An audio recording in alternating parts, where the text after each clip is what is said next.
Kembali di Kompas yang saudara, kenaikan harga beras terus terjadi di berbagai daerah sejak sebulan terakhir. Di Gorontalo misalnya harga beras mencapai Rp17.000 per kilogram. Kenaikan harga beras juga terjadi di kota Brastagi dan Manado.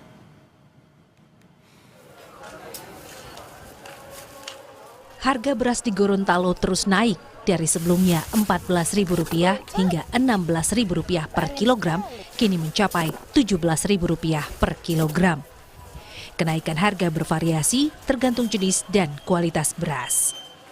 Beras Pandan Wangi menjadi varietas paling mahal, yakni Rp17.000 per kilogram. Salah satu pedagang bilang, kenaikan harga beras ini sudah terjadi hampir sebulan dan terus merangkak naik. Pedagang mengaku kenaikan harga terjadi karena stok beras lokal dan luar daerah menipis. Kenaikan harga beras juga terjadi di kota Brastagi, Sumatera Utara. Kenaikan harga rata-rata adalah 5% per liter. Pedagang mengaku keuntungan mereka berkurang drastis karena daya beli masyarakat juga turun. Di Manado, Sulawesi Utara, lonjakan harga beras menyebabkan omset pedagang beras di Pasar Pinasungkulan Kota Manado turun hingga 50%. Jika dalam sehari pedagang menjual 250 kg beras, kini hanya 100 hingga 150 kg. Hal ini terjadi karena daya beli masyarakat menurun. Harga beras termurah di Manado yakni Rp15.000 per kilogram. Sementara beras premium jenis Serayu dijual Rp16.000 per kilogram. Tim Liputan Kompas TV. Wakil Menteri Pertanian Sudaryono meminta pengoplos beras premium ditindak secara tegas, baik secara hukum, menyusul adanya dugaan pelanggaran mutu dan kualitas oleh sejumlah produsen. Tindakan tegas menurut Sudaryono perlu dilakukan tidak hanya ditujukan untuk pelanggar, tapi juga sebagai pesan kepada yang lain agar tidak melakukan tindakan serupa.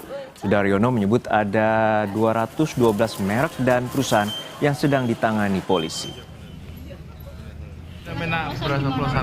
Oh, lagi ditangani sama kepolisian, ada 212 merek dan perusahaan sekarang lagi dipanggil Baris Krim. Itu nanti pantang persen ya dari perusahaan itu. Ya, temuan kita. Makanya ya harus ini jadi momen yang kita tindak tegas supaya semua tertib. Kita nggak mau lihat yang ke belakang, kita mau aktif ke depannya kita tertib. Pemerintah menyebut 212 merek beras premium diduga oplosan sehingga merugikan konsumen hampir Rp100 triliun per tahun. Bisakah kualitas beras premium dikenali lebih dahulu sebelum dibeli? Berikut laporan jurnalis Kompas TV, Tifal Solesa dan Yohan Bagja dari Pasar Palmerah, Jakarta. Kementerian Pertanian berencana akan mengumumkan 212 merek beras premium yang diduga oplos. Dalam artian isi beras ternyata tidak sesuai dengan produk yang dijual kepada konsumen.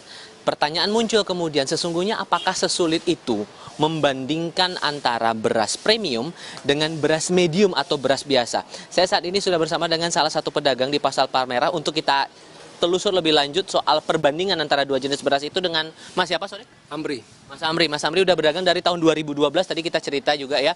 Sesungguhnya Mas, kalau membandingkan antara beras premium dengan beras biasa itu emang susah atau sebetulnya ada yang mirip-mirip atau gimana sih sebetulnya? Sebenarnya rada-rada mirip, tapi kalau orang yang jarang belanja beras ya mungkin nggak bisa bedain juga, gitu.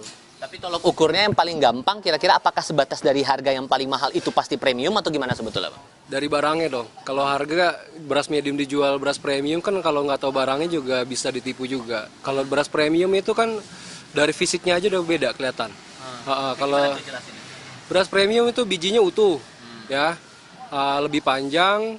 Terus lebih mengkilap, ibaratnya udah dipoles ya gitu. Kalau misalnya beras medium rata-rata di depan nih gimana nih jelasin? Kalau ini kebanyakan ini beras medium. Nah, ini beras medium. Kelihatan dari mananya itu? Walaupun bijinya utuh-utuh panjang tapi dia masih ada broken patah. Oke.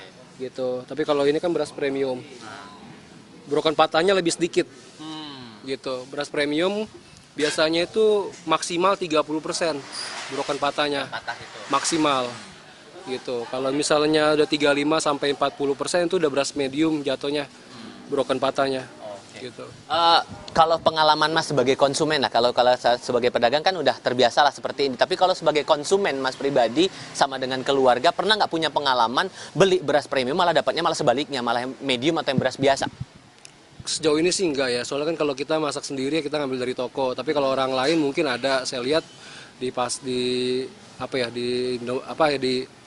retail terdekat gitu, kalau saya lihat barangnya, harga sama barang sih emang sebenarnya jatuhnya medium gitu, kelihatannya memang beras medium gitu.